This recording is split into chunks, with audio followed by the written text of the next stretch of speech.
Good evening, Shabbat Shalom. Thank you for joining us on Living Waters, falling deeper in love with God's Word. I am one of your hosts, Lauren Cruz.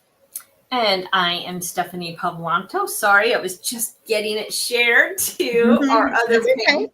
That's your job. That's I got a little bit behind there, but thank you for joining us, and Shabbat Shalom. Shabbat Shalom. And I'm just going to put a heads up. We have lots of new people in our home this week. I see them all walking up the driveway coming back from the park. So it could get noisy in the background, but yeah. And here it's like 25 degrees and cold and no one's at the park. Yeah, they all went outside. They have shorts on and they went to play in the park. So. How funny. Yeah, it's been freezing. It was 7 overnight. So we've had definitely cold wintry weather. But we are live, in case you didn't know that. So we are live after 4 weeks of being pre-recorded. We are live. Right. So thank you for your patience, everybody. It's just been a busy season, and I'm going to turn some lights on too. It's getting dark here, so yeah, but just a busy season, and we're just thankful that you guys are patient with us. So thank you. Yeah. So I should probably feel like mine's a little. No, I feel like I'm a little dark too. I have lights around my computer. I have one back there, and I usually have my window open. I'm like sitting facing a window, but it gets dark now so early. Oh, I know. It's like, it's only 5:00. Yeah. Eastern Standard Time. Mm-hmm. And it feels like it last night at 6:00, it felt like it was literally, we thought it was like 10:00. I know. It feels that 100%. I know the feeling.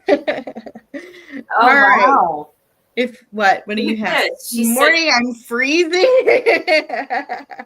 What? No central heating. No. So she is in Japan. She always calls it communist Japan. I know. She's in Japan. She is. So I do when it gets cold here, I have a little floor heater that sits at my feet. So I do. Well, there's mine right there.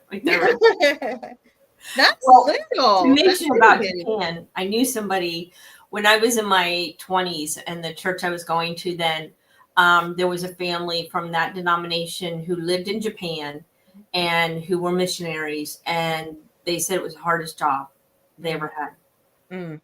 They said it was so hard to reach them and share the gospel. They really were not interested. Wow. I had friends that served in Moscow, Russia, and they said the same thing. It was just hard. And when they came back, they couldn't actually say where they served. Right. They could only refer to the East or something. They couldn't say where they were. Oh, I know. I knew somebody like that too. That was in Japan, in Russia. Yeah. And you have to work. You don't go in as a missionary. You go in as a business person with the job. Yeah. And most communist countries are like that. You cannot just go in as a missionary. You go in as you are teaching, you're a teacher, you're some kind of businessman, whatever. Right. So, yeah. Anyway, back here in America. Yeah. Speaking of missionaries, we're in Romans. We are in Romans. We are trugging along. We're at chapter 6, so we're almost 15 chapters. So we're getting there. We're a third of the way, a little over a third. Yeah, we're only in the end of. We're finishing up 5 today because we don't get through a whole chapter in 1 hour. Right. But it's good. It's deep, and I actually wrote out because I'm gonna be teaching this class with somebody again in January. Yeah. So I wrote out a PowerPoint just of the history and just as an overview. And just like I actually wrote at the very end, if you understand who the audience is that he's talking to and what they believe, then it makes Romans so much easier to understand, as well as all of Paul's books and his writings. Because when you understand that that Jews or Jewish people believe that they are saved by Torah and that they believe they are born righteous and will not experience any wrath of God. Only the Gentiles will. Then you understand when he is correcting them, why he's correcting them and why he's saying what he's saying. And so he goes into more of that today in what we're going to be going over, Romans 10. Yeah. Basically, starting with Romans 10 to the end of the chapter. Yeah. So I want kind of piggybacking Romans on 5. 10. Romans 5. Yeah, Romans 5. Paul says, the Apostle Paul was chosen to the Gentiles, but he was not a Gentile. Paul was still a Jew. He thought like a Jew because he was born a Jew and because of his cultural upbringing. Paul could not get into the mind of a Gentile because he wasn't one. And indeed, because of the diaspora, Jews had a certain social conform with them. He had more experience with the diaspora. He was a diaspora Jew. He was used to being around the Gentiles rather than the people who actually were from Israel. From the Holy Land, right? And so Paul is directly addressing Gentiles. He uses Jewish thoughts in terms of communicating because that's who he was. And I think that's important too. And you were saying how Romans is to a Jewish audience who thought they were righteous and everything. And I think if you can understand that, then you understand the basis of this big argument of are we under Torah or not? Because he's telling them. Yeah, Paul is like, no, we're not, Torah, it's not, don't throw it out. There's a reason for Torah. And he always says, may it never be. Like, are we supposed to do that? May it never be. But he's really reiterating that it's not gonna save you. It's not gonna, make you righteous before God. And if you can understand that, then the understanding of a Christian choosing to follow Torah or a Gentile choosing to follow Torah, then you're like, okay, now I get it. Torah, it's not, I'm not going to be saved by following Torah, but by being saved through the sacrifice of Yeshua and then following Torah, it's making my relationship with God complete. So, right. Yeah. It's really important. And I'm following covenant. I'm obeying. I mean, you have a duty. When you follow a covenant, you have a part to do. And so I'm doing my part. Yeah. And covenants don't go away. They're not just broken. You cannot break a covenant. And I think that's our misunderstanding of covenant. Yeah. Because it's not like a will and testament that it can be changed or challenged. Mm-hmm. The only way a covenant can be broken is if one party dies. Right. And so far, God hasn't died. Yeah. I'm saying that tongue in cheek, of course. Yeah. But as long as he's God, his covenants still stand. And to think that a covenant can just be done away with is really a misunderstanding of Scripture and of covenants. But okay, I know we're kind of going on a bunny trail, but to think that we can cancel the covenant because that's what's happening, right? We humans, New Testament believers, we're the ones saying, no, covenant's canceled. We're canceling it. He doesn't say anywhere it's canceled. He doesn't, it's God is still. And if you think that, it's a misunderstanding of words. And so, I mean, I'm going to write something on this, but I'll just give you the real short version. But my last winter, I was out in the snow and ice and cold, going back and forth to the barn, feeding animals, whatever. The whole long story. But I slipped, and I was holding on to the trailer of my husband's truck, but one of my feet just slipped out from underneath me, and my dog, who's always by my side, I mean, literally every time wherever I go, she's right there beside me. She in an instant moved her body to be under me. So when I started to fall, I was falling forward. She literally caught me. It's such like a heart, rendering thing. But the Lord reminded me of all this recently. And he's like, it was easy for the dog to catch you because she stayed beside you. And Jesus is not the dog staying beside us. We're staying beside him. Yeah. him. Yeah. But it goes for the same thing. When we are standing and walking beside Yeshua, then it takes nothing for him to catch us and break our fall. That's to keep us from falling. Yeah. And that's why it's so important to be close. And I don't know what you said that made me think of that, but it's about our walk with him, staying next to him. And that includes, that's what covenant's about. I guess that's where I was coming from. It's our duty. That's fulfilling our duty. Because my dogs, my husband always laughs when he looks outside and sees, I literally have one German Shepherd on either side of me as I'm walking. And we have 4 acres. So, I'll walk around the property, I'll do this and that. And I have one dog on each side of me. And Mia never leaves my side unless she has to go potty. And then that's the only reason I know she has to go potty, because she walked away from me. But then she keeps an eye on me and comes running back. But if we were like that dog with Jesus, and we followed every footstep that he made, and we turned when he turned, and we rested when he rested, our relationship with him would be so different. But I think a lot of us think that he walks with me instead of you walking with him. And so anyway, that's just something. That's lovely. You have good stories. I have a hard time putting stories together when I write and think through things. That's a good gift to have. Yeah, my friend back in college even just said, "You're a storyteller, Stephanie." You are, yeah. But I think you're a reader, but sometimes I read fiction for most of my life. I love fiction books, and I think that's where the storytelling comes out of me, from reading so much. Good stuff. Yeah.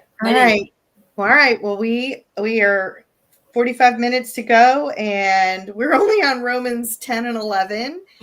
We will finish live today. If we don't finish, we're going to move on. So, but last week, right at the end, we just started talking just a tiny bit about the doctrine of original sin. Right. And Nettie, we did see your comment how that, it's probably a Roman Catholic but what I didn't know, Nettie, actually, is because I've always been raised with one certain version. That's the one I've always heard. That's the one I've always been taught. There are multiple theological doctrines that have been developed out of this, and multiple denominations. I mean, he even kind of gave a few different denominations of what follows, and I was interested to. So if anybody's listening, or whoever's listening, not if anybody, but if you have an opinion about what the doctrine of original sin, how were you taught about original sin? Write it into the comments. I'd be interested to know. Right. Because he gives a lot of examples in this book, the commentary. He gives at least 6, and he says that's not exhaustive by any means. But he said, this ought to give you some idea of how fractured Christianity is, even in its core beliefs, because there are so many different opinions of the original sin. Right. Yeah. So anyway, was there anything on 130 or 131 that not specifically? Well, the only thing I marked, and I don't. This was shocking to me.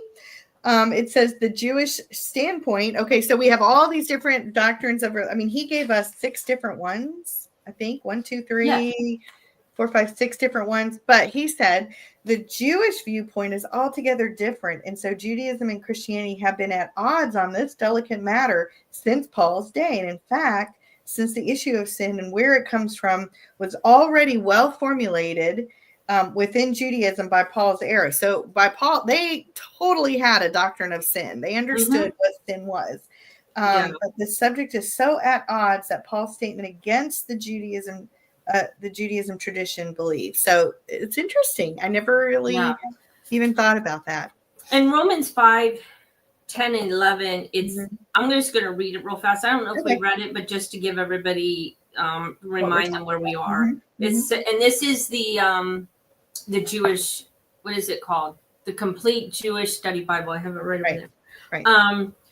For if we were reconciled with God through his son's death when we were enemies, how much more will we be delivered by his life now that we are reconciled? Mhm. And not only will we be delivered in the future, but we are boasting about God right now because he has acted through our Lord Yeshua, the Messiah, through whom we have already received that reconciliation. Mhm. And I thought it was interesting, because right at the bottom of 130, he says, Paul is dealing with all of mankind in general. So he's not referring to Jews or Gentiles here. He's referring to all mankind. Mhm. Everyone simply falls under the category of human being, is what he's talking about. The way the world was before Abraham was set apart for God. And so he says that Paul now begins to explain the positive effect that this would have on the entire world, meaning what Abraham's faith and trust. Mhm. And so to flesh this out, he points towards a similarity between Yeshua and Adam. So Paul first used Adam, and now I keep saying Adam. First Paul use first Abraham. used Abraham, and now he uses Adam to explain the gospel. Right. So, so that's interesting because we can take the gospel back to Abraham, but we can actually take the gospel all the way back to Adam. Right. Really. So, so did you want to read 12 and then we'll just talk about I that? can, yeah. And here's how it works. It was through one individual that sin entered the world, and through sin, death. And in this way, death passed through the whole human race, inasmuch as everyone has sinned. So here he explains it right there. Yeah. Sin came from Adam. It went through the whole human race. Right. But believe it or not, there are a lot of people who don't believe that. Yeah. So, yeah. Yeah. Yeah. He did put a couple of things down, before you get into this whole discussion. These are like the fundamental of beliefs that God brings everything from nothing, okay? And that God brings life from death. So whatever you believe about the doctrine of sin, that's the fundamental truth that everybody should at least agree on. So yeah, and it's really interesting because he mentions those are characteristics that identify God's nature. Yeah. And I don't often think of it, me, for myself, that, those are characteristics of him. But it's really true. Everything he created was from nothing. So if man tries to create something, we're using borrowed atoms and DNA and whatever. It's everything he's already created. Right. We're not creating anything. Right. There's only one word for creation, the way God did it in Hebrew, and none of us can do that word.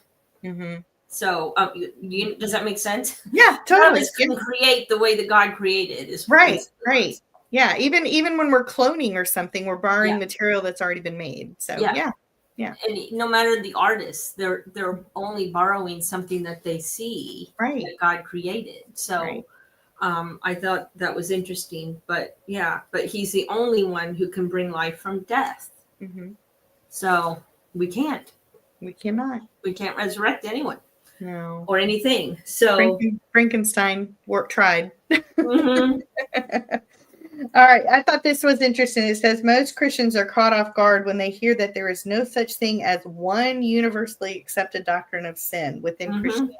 And that was the statement that was kind of surprising. Like, I never even thought about it. I've always just believed what I had been taught, and it totally makes sense.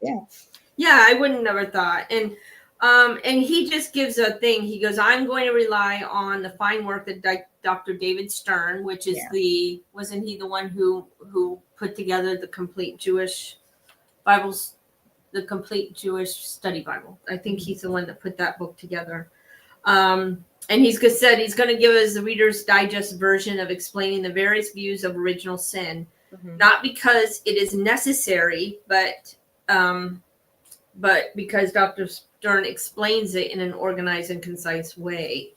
So, just one other thing I had on that page 131 before we move on. What one believes actually happened in the garden has significant effect on how we view sin, redemption, death, and salvation. I thought that was important point. It is. It is. All right. Let's keep going. The next thing he really does is and I thought this was interesting. He makes the comment, and I mean, he puts out these zingers, like, of course, but why have I never thought of it? Like he says, death is unnatural. Yeah. On page 133. So I don't want to get too far ahead. Was there anything on 132 that you enjoyed or anything? Well, far ahead. Maybe we should explain the original pollution and original guilt. Sure. Because he those words are used later. Yeah. Okay. So that's on 132. If you want to go, that's the second paragraph on that page. Yeah, it says there's original guilt, and this is what condemns us all. Original guilt is what makes every human ever born fully deserving of God's wrath and death. And this is so far from the second. This is so from the second we are born. All are born guilty. Okay, we can call infants innocent because they're. We can call infants innocent because they are not. Infants have not yet had a chance to commit behavioral sin, but they are still guilty of original sin because they're born with the same pollution stemming from Adam. And then the original pollution was in the paragraph above that, but he says, as attributed to Adam, original sin consists of two pieces, and that's what. And so he said the first one is original pollution. And then original guilt, which you said. Right. He said original pollution refers to the sinful state and condition into which every human is born. He said you're not going to find the word original sin in the Bible. It's not there. Right. So we're talking more of a theoretical, or the way theologians explain these things, and these are the terms that they use to explain how we believe. That's the best way I think you can put it. But basically, so original pollution is attributed to Adam, but so is original guilt, because obviously there was guilt there. There was hiding. He knew what he had done. But we're all because of Adam, we all have original pollution, and we all have original guilt. Right. And then I thought it was interesting why he uses the word original. Yeah. So. Yeah. He just says original is not the original. It can be traced all the way in that it can be traced all the way back to God, the creator, the ultimate originator. God did not build pollution and guilt into all human beings' DNA or into the spirit of life that he breathed into.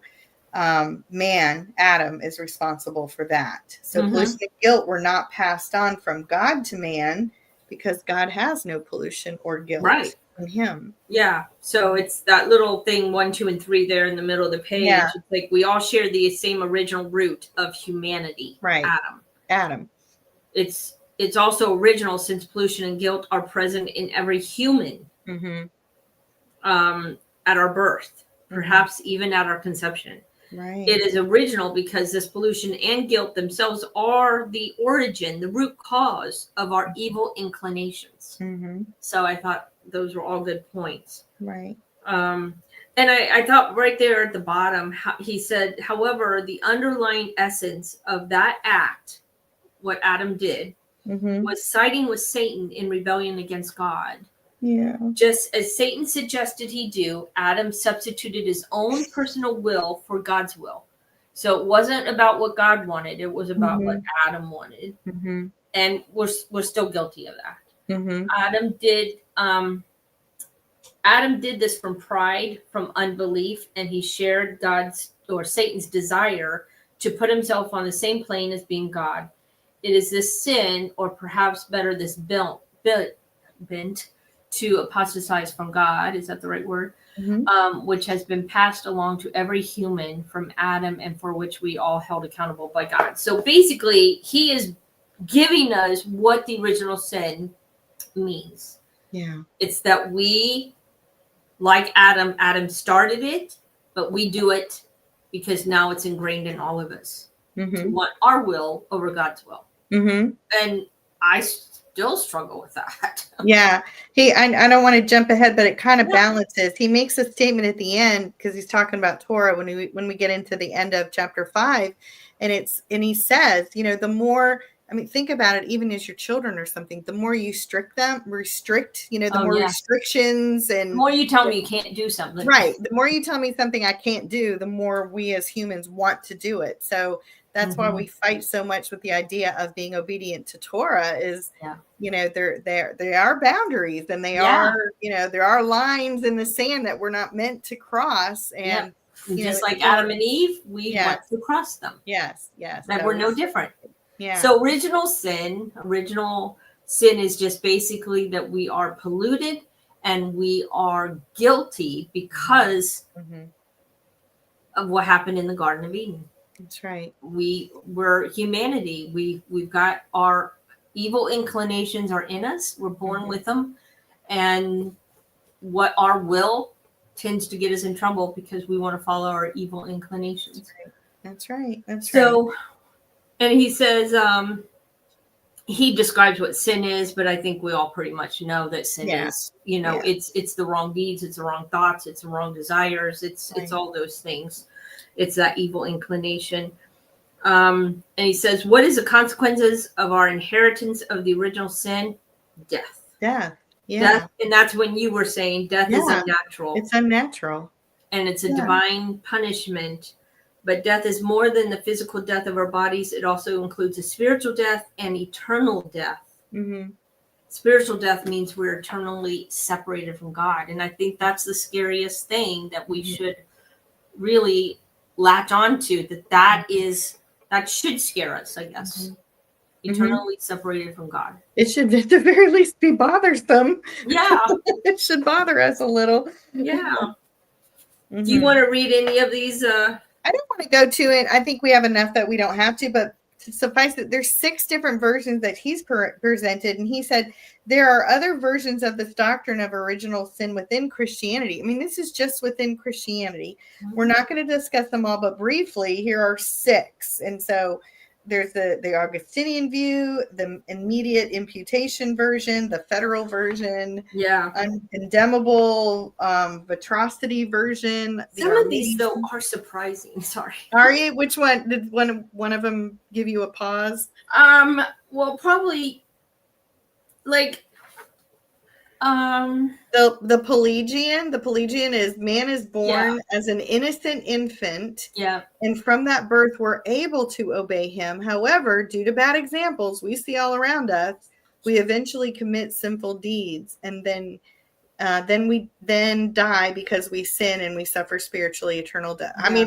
That I could understand people understanding that. Well, and even the Armenian Methodist version, it's basically we're born physically and intellectually depraved. Yes. Yeah. And one of these says death happens not because death has been passed on to us by Adam. Okay. We don't die because of Adam. We die because God wanted us to die. That's how long it says. It says, therefore, death happens not because death has been passed on by Adam, but it's a penalty that Adam received for his sin. But because of the death penalty, it's been imputed on us by God. Yeah. Oh, and it's the one above that. It says death is not the result of sin. So that's the condemnable. I can't say it. I'm sorry, I messed up. But he says death happens not because death has been passed on to us. I'm sorry, I read it. Death is not the result of sin, but rather it is a natural end of human lifespan and always intended by God. Yeah, but everything in the Bible says against that, speaks against that. Yeah, and why did he make them? They did. He told them it was only when they did this that they would die. They wouldn't die before that. Yeah, he never said, "Hey, enjoy the garden and you're going to die." Yeah, so these are just different versions. He's got 6 different ones, and he said this is not the full list. But and then, like you said, Judaism, they don't even believe in it. They don't even believe it. I never knew that. I honestly never knew that. It just says, so what do the Judaism believe about the original sin? Generally, they don't accept it as a doctrine or concept. So, I never knew that. They are taught to see themselves stronger than their evil inclinations and thus able to avoid sin altogether if they sincerely strive for righteousness. Right. So righteousness comes just from them striving to get it. Which is important to understand in lieu of what we're talking about in Romans. So if we understand Paul is speaking to that, he's really, cutting down the idea of your holiness and your righteousness. And yes, you are a sinner, and yes, you deserve God's wrath, because they don't believe that. Yeah, and that's where the saying holier than thou comes from, I'm sure, because if you have that idea, then you can sit there and say, I'm holier than you. I'm more righteous than you because I tried harder. So we have to be careful that we think that our righteousness comes from us, because it doesn't. It doesn't. I mean, now we can grow in righteousness, but the righteousness itself comes from God. Yeah. Yeah.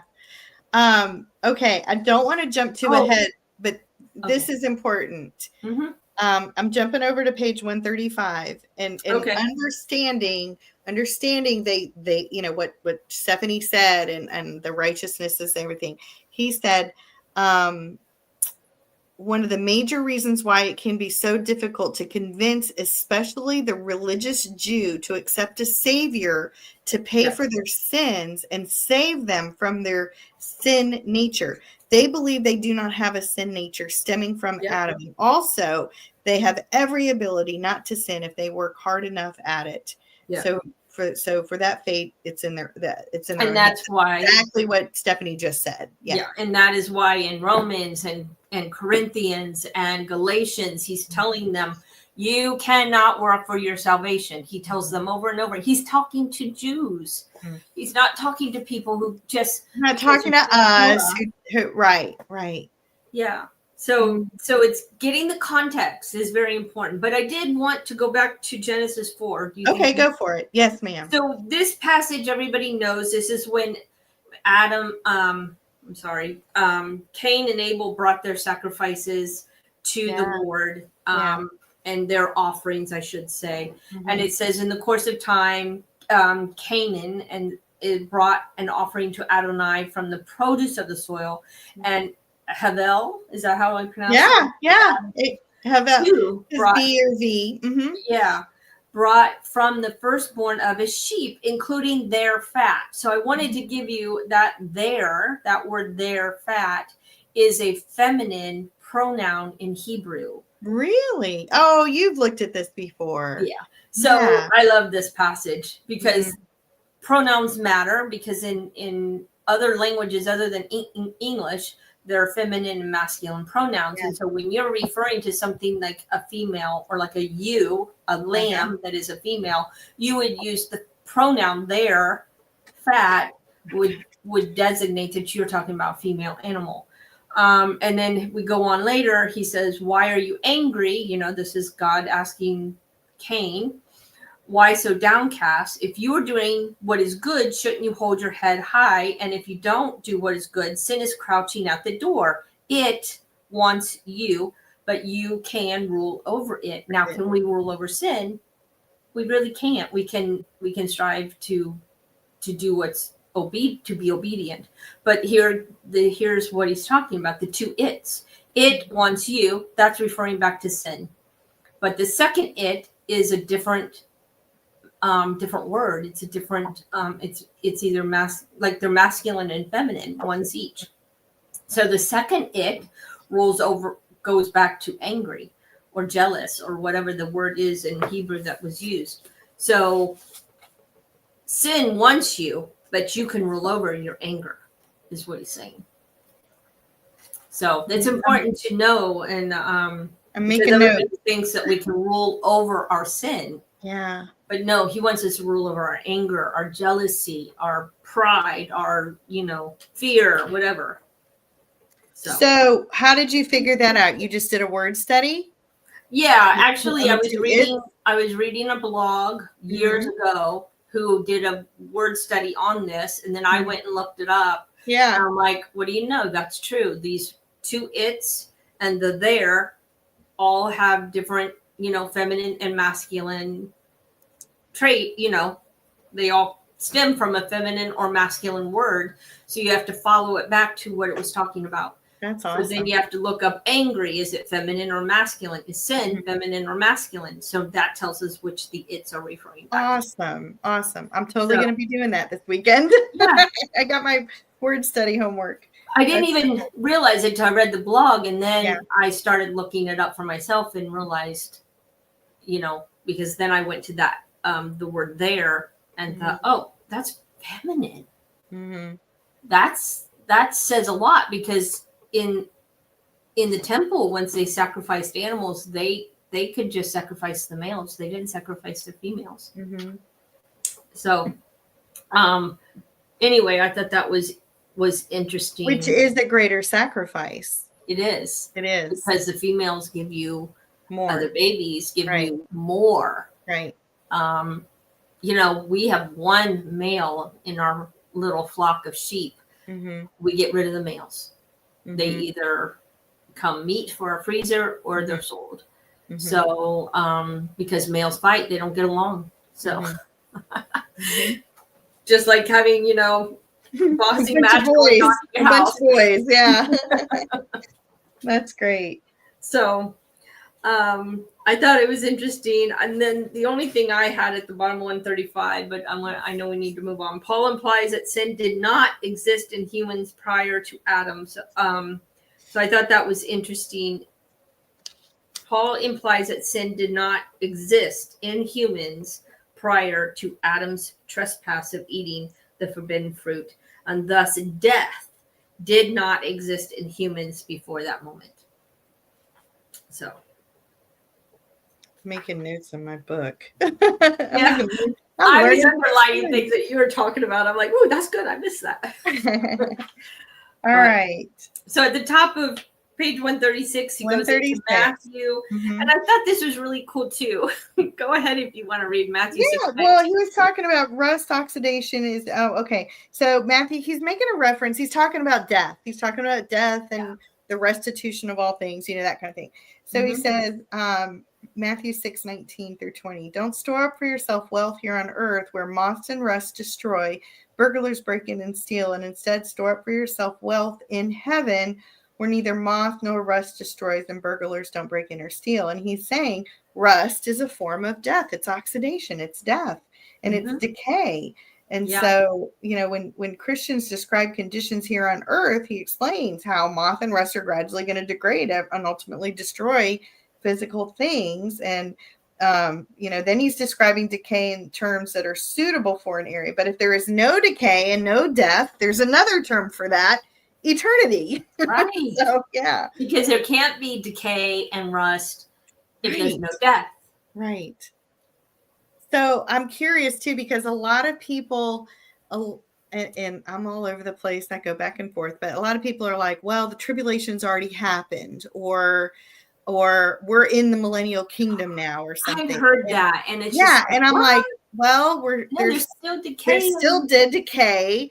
Death is still very much a thing, and so I don't know. And we don't have trees that bloom all year. All year. Yeah. Yeah.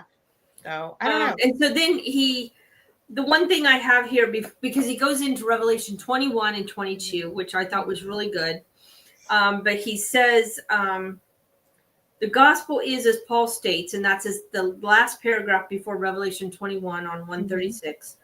As Paul states, the only possible remedy for Adam's sin is the gospel. But even more, the gospel is meant to reverse death. Oh, and I thought this was so good because he I'm probably going to jump ahead, but he talks about that the blood of goats and bulls and lambs, he goes, it could take away the sin of a person. Back, there was a purpose for it, and the purpose was to redeem them temporarily. Mm-hmm. But there was no gospel but those animals that died and their blood was shed for this person's sin. Yeah. It didn't change the universe. Yeah, it said it could not literally reset the universe. The sacrificial blood could not bring an entire new creation process. And I wrote restitution of all things when I just wrote that in my notes. But it's only God's the blood of Yeshua that could actually not just reset, man, just total but reset. Totally reset the earth and clean it all, like the whole universe, like literally everything was.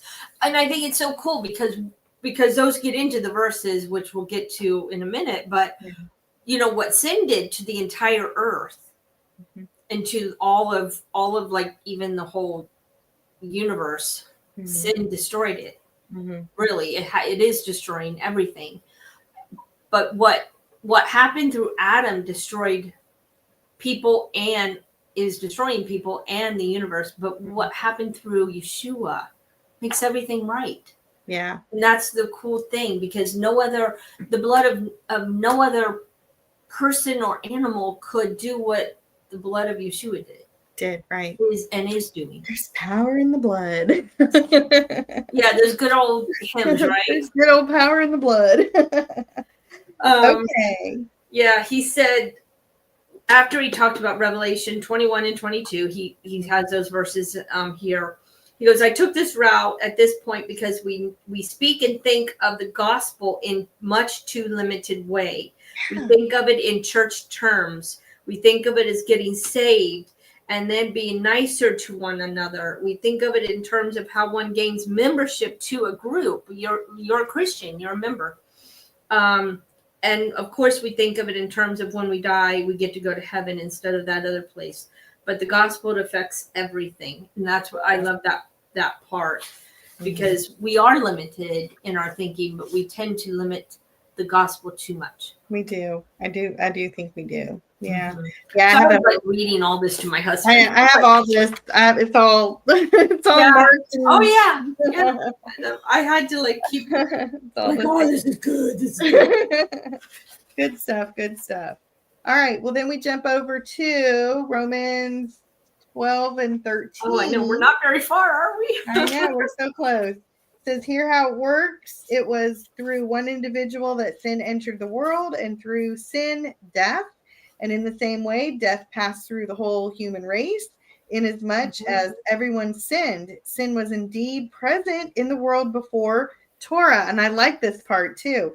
Torah was given, but sin is not counted as such when there is no Torah. So this is a hard thing to it's a hard thing to talk about.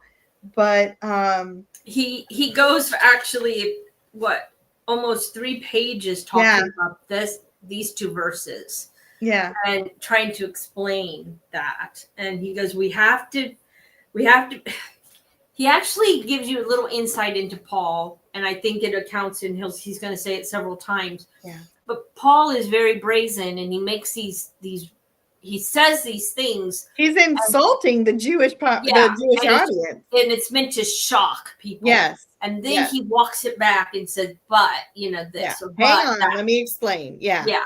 So he gets them all wound up, and then he's like, oh, let me really explain more. Let's fix that. So this is meant to kind of like really shock us. But see, what happens is people don't read on. They take verses out of context. Yeah. And so if you just stop at 13, Romans 5:13, then you think, okay, see, if I don't believe the Torah, then I'm not guilty of the sin that the Torah tells. And that's not the point. Because and he makes this point, and I'm like, this is so good. Okay, there was no Torah when Adam sinned.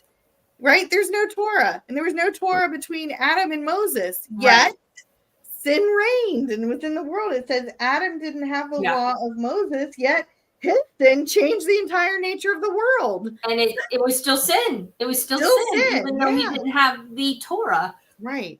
But he did have instructions. I believe that God would never he walked with them. He did have instructions. He had instructions. Yeah. He knew, because how did they know to bring offerings? How did they know what offering was acceptable and what was best? Right.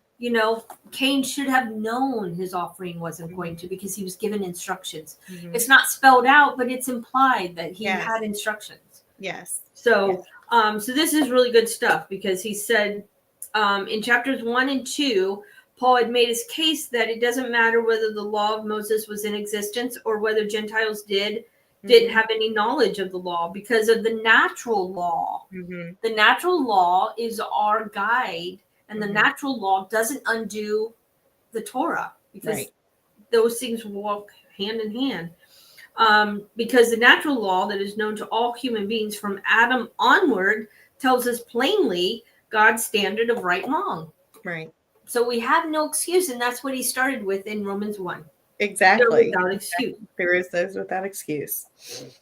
Yeah. So he said we have to be careful not to take Paul's statement where there is no law or no Torah, then sin can be counted as sin, or sin can't be counted as sin, too rigidly or universally, nor especially from a modern Western mindset. Mm-hmm. And he goes on to say he knew who he was talking to, and he knew what they would understand. And that's why he even gets into at the end of this book, and I'm just going to read this before we run out of time, because this is good stuff. It is good stuff, and there's a lot of meat in here. Yeah. But he says, and this is important, right on 142. What page are you on? Okay, I'm catching up to you. So it's right above Romans 5:18. Yep, I know. I have it all underlined. My conclusion, he says, is that this highlighting he does, meaning Paul, has everything to do with whom he is talking to and what the specific agenda is that he is trying to communicate. Paul rightly assumes that anyone reading his letters is directly associated with the congregation to whom he is writing. Mm-hmm. So whether it's Ephesus, Corinth, or Rome, he assumes that they are going to understand because he's writing people who should understand the stuff. Mm-hmm. Despite what the institutional church has done with his letters, and he explains, make them out to be general theological proclamations and teachings applicable to all Christians at in all circumstances. Yes. That is far from the case. So he is saying we cannot take all the writings of Paul and make them like Paul was actually had an intentional organized system of Christian theology that he's crafting this. Yeah, that's what we as Christians believe. Oh, Paul is writing this new theology, and that was not his goal. He's correcting his Jewish brothers and sisters, and he's also hoping that once those Jewish brothers and sisters are corrected, they will teach the Gentiles in their congregation what they don't know. Right. So he's like, this is not a general theological proclamation and teaching that is for all Christians for all times. Oops, I almost brought my glass. I get excited and my arms start going. We have to keep it in context. Yes. Everything needs to be in context. And I can't say that word enough because I know I have lots of circles and I wrote a big fat amen. And that is the best point he makes here in this entire chapter. Because what have we done? Paul told women they must be silent. So that goes for every woman, all time, everywhere. For all time. Yeah. No, it was written to a specific church. Oh, and I even looked it up. Like in Andrew Gabriel Ross book. Mm-hmm. Or you can look it up in your own Bible. Mm-hmm. But if you look at all the letters, when Paul writes to people, different churches or congregations, he is actually writing, sometimes he's like, to all the assemblies in Galatia. He's writing to all of them. Right. Not just the church of Galatia. Right. And then other times he'll say to the church in Ephesus. Or to the set apart saints in Corinth. Yeah. So he's writing to a very specific, because using that word the or the means it's a very specific place. Other times, like I said, he mentions all of the assemblies. So you have to look to see who he's writing to. Right. And keep that in the back of your mind that he's writing to very specific people. And he's addressing a very specific problem in that congregation. Right. And I think that's what we don't do very well. Right. Context. So, I mean, think about that. So, you have 4 churches and they're kind of trucking along, teaching the gospel fine. But then we've got a little bump in the road for, this one. Oh, some things are starting to happen. Let me address that. It doesn't apply to all of them because we're all just kind of trucking along, and they're teaching and learning and growing and stuff. But we got one little bump in the road at this church. So, I mean, that'd be like us today saying, this church, you guys decorated wrong for Christmas and everybody now needs to use red, or that's kind of like we're turning that into right. Or like something over baptism, if you want to go to one and be dunked, or you want to go to another and be sprinkled. Exactly. That's a much better example than mine. Well, it's just, that's stuff that people argue over. And so, but it's not a salvation issue. Mm-hmm. It's not a salvation issue that if Lauren and I teach and a man is sitting there, that we're certainly going to lose our salvation. Right. Or he is for listening to us. Yeah. Or rookie. Exactly. Yeah. So we have to decide what was a problem in those congregations, what he's addressing, whether it was given for all people everywhere for all time. Mm-hmm. But none of Paul's letters are. None of them are, because they're written to. It's just like if I send an email to Lauren, and then I send an email to my husband, I might say something similar, like I want to tell them good news, and so those things are similar. But the other things I'm telling them are personal. Right. It's to Lauren and about something that's going on in her life, or something that she told me and I'm responding to, or my husband sends me an email and says, "Oh, check this out." What questions I had, she's answering. Questions he had, she's answering. We don't. And I can't say that what I say to you and what I say to my husband applies to both of everybody. Right. Right. So we have to really be conscious of that. Yeah, we definitely lost that. Yeah. Yeah. And I thought it was, so it's interesting, but he goes on and he explains, all of this. He's even talking about the word, because this was the other interesting point when he's talking about the law, is that Greek only had one word for law. Yeah, I thought that was interesting too. Yeah. And so it is our duty. Mm-hmm. Don't sit there and let somebody else tell you what he's saying. Study for yourself. Right. And find out that there are 4 or 5 different laws in Paul's mind as a Jew. Right. Paul is either talking about Torah or he's talking about halakha, which is the oral law. The Jewish law. Yeah. And yet at other times he employs the exact same term, pneumos, to describe the law of God that all men have within us, Gentiles and natural law. However, or the law of sin and death. Yeah, Greek is just stealing law. It's just using one word. Yeah. But Paul knows, and he even makes a joke and says, "Now, why didn't Paul put that specifically? Didn't he know that other people?" Well, the same thing too. When we say sin, we understand that to be that which is against God. But even within the Bible, there's different words for sin. Yeah.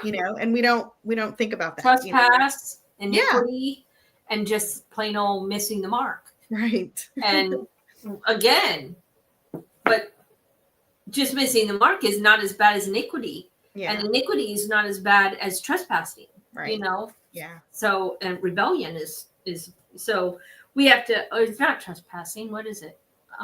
Transgression. Sorry. That's the word. So, so it's really important to know what we're reading. Mm-hmm. But I know that there's a lot of people, you read the Bible through in a year and you're, and it's a good thing. It's a good thing. But we're really not studying it. Right. So. Good stuff. All right. Yeah. Do we want to continue reading through some of the verses? I can pick up a few more verses. Yeah. Okay. 12 and 13. Romans 15:5. Nevertheless, death ruled from Adam until Moshe, even over those whose sinning was not exactly like Adam's violation of a direct command. In this, Adam prefigured the one who was to come. So he talks a little bit about that. Yeah, I'm going to read. I'm just going to read through a little bit, and if we want to pick anything out. Yeah, because that's obviously Paul's alluding to Yeshua. Right. And then Romans 15:16. But the free gift is not like the offer. For if because one of man's offense many died, how much more has God's grace, that is the gracious gift of men, Yeshua the Messiah, overflowed to many? No, the free gift is not like what resulted in one man sinning. From one sinner came judgment and brought condemnation, but the free gift came from after many offenses and brought acquittal. And we talked a little bit about he actually uses the phrase much more 7 times in the book. So that's kind of important too. He's got 7 points. It's like he's talking about the offense of one man, and he's talking about the grace of another, right. So again, he's making this not really a comparison, but contrasting Adam and Yeshua. Yeshua and Adam, right? Exactly. Okay, and then Romans 5:17, for if because the one offense of one man death ruled through that one man, how much more will those receiving the overflowing grace, that is, the gift of being considered righteous, rule in life through the one man Yeshua Messiah. So all that, he goes into all of the comparison. He started with comparing with Abraham, and went through all the comparisons of how that handled, and now he's doing Yeshua and Adam. So. And I think it's interesting, and I know we don't have much more time, but this is really, I think, important because I've never heard it this way, but he writes here, Paul says that because death and sin are blood brothers, Adam sin opened the door for the dominion of death. Yeah. And see, what happens is death has no power over somebody who is perfect. That's why death had no power over Yeshua. That's why the perfect animal, the blood of a perfect animal, could actually redeem a person back in the days of the Old Testament. That is the only reason why, because death has nothing over perfection. It cannot open a door.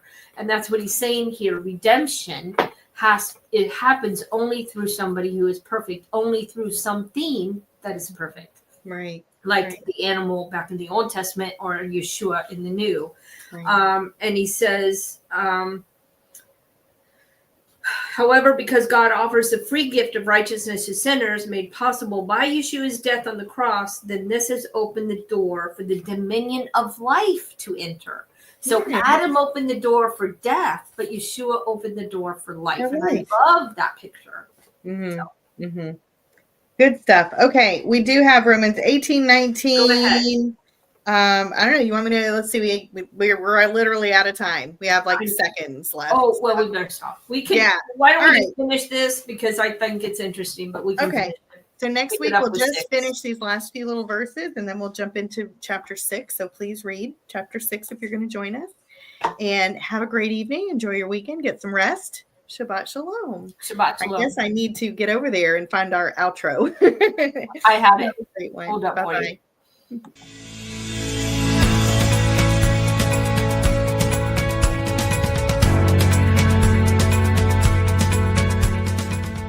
If you missed today's show and want to watch it again, or want to tell someone where they can watch this episode, go to lambnetwork.tv, where you will find this show and all of the other live Lamb show archives on the on-demand section of the website.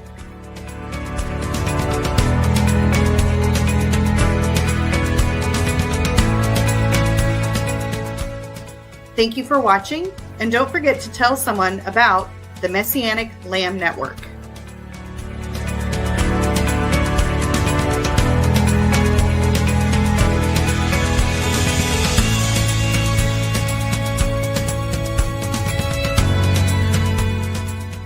We are richly blessed to bring you what we believe is the fullest, most diverse, yet up-to-date progressive teachings, discussions, and prayer programming you can find anywhere on this planet. Be sure to take the tour of the lambnetwork.tv website. I'm Stephanie Pavlantos, thanking you for joining us on the Messianic Lamb Video Network.